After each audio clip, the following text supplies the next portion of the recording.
ఈరోజు ఎంతో టేస్టీగా ఉండే చికెన్ ఫ్రై తయారు చేసుకుందామండి. 1.5 kg చికెన్ తీసుకొని క్లీన్ చేసుకొని కొంచెం సాల్ట్, పసుపు, కొంచెం ఆయిల్ వేసుకొని పెట్టుకోవాలి. అంటే స్టవ్ మీద పెట్టుకొని బాయిల్ చేసుకోవాలి. వాటర్ అంతా ఎవాపరేట్ అయిపోయేంత వరకు. స్టవ్ మీద బాండి పెట్టుకొని ఆయిల్ పెట్టుకోవాలి. ఒక 5 స్పూన్స్ 6 స్పూన్స్ అలా ఆయిల్ తీసుకోవచ్చు.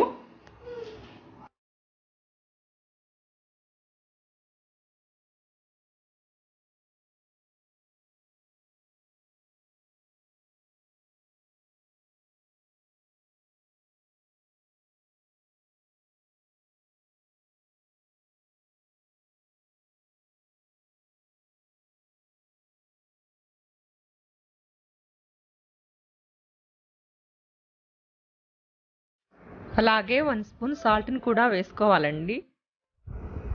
1 స్పూన్ పసుపును కూడా వేసుకోవాలి.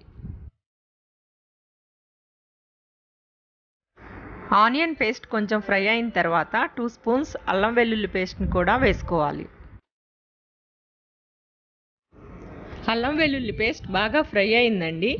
ఇప్పుడు చికెన్ని యాడ్ చేసుకుందాం.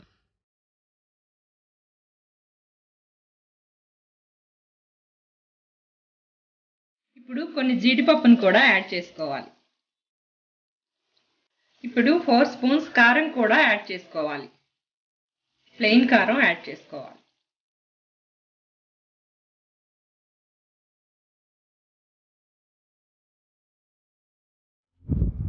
ఇలా బాగా ఫ్రై అయిందాక వేయించుకోవాలండి.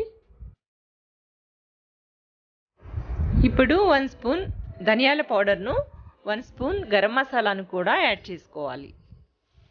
ఇప్పుడు చికెన్ బాగా ఫ్రై అయిందండి. కొత్తిమీరను చల్లుకుందాం.